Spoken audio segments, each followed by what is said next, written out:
এটি ডেল ব্র্যান্ডের latitude E6320 মডেলের একটি ল্যাপটপ। এই ল্যাপটপটিতে কিবোর্ড প্রবলেম, আর কিবোর্ড প্রবলেম হলে কি সমস্যা সেটা আমরা জানি।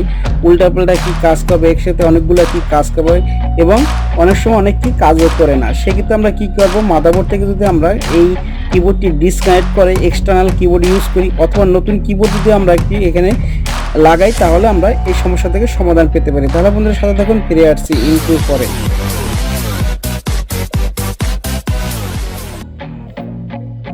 এখন আমরা এই কিবোর্ডটি রিমুভ করব। সেই ক্ষেত্রে আমরা পিছনের সাইডে দুটি স্ক্রু আছে, সেই স্ক্রু দুটি এখানে খুলে নেব।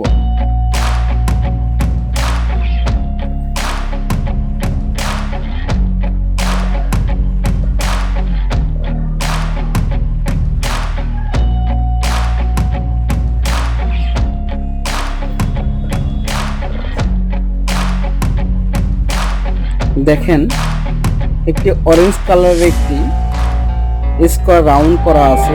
এটি আমরা কি করব, এটি খুলে নেব। সাবধানে খুলতে হবে যাতে পয়েন্টগুলো না ভেঙে যায়। যদি ভেঙে যায় সেক্ষেত্রে আবার পরবর্তীতে লাগানোর ক্ষেত্রে প্রবলেম হবে। একটু সাবধানে খুলতে হবে। এবং এই কিবোর্ডটি দেখেন স্ক্রু দিয়ে লাগানো আছে, এই স্ক্রুগুলো খুলে নেব।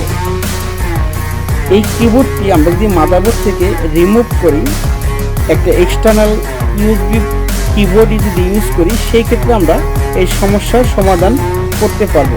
অথবা যদি নতুন একটি কিবোর্ড আমরা এখানে আবার নতুন করে লাগাই, সেক্ষেত্রে সমস্যার সমাধান হয়ে থাকবে।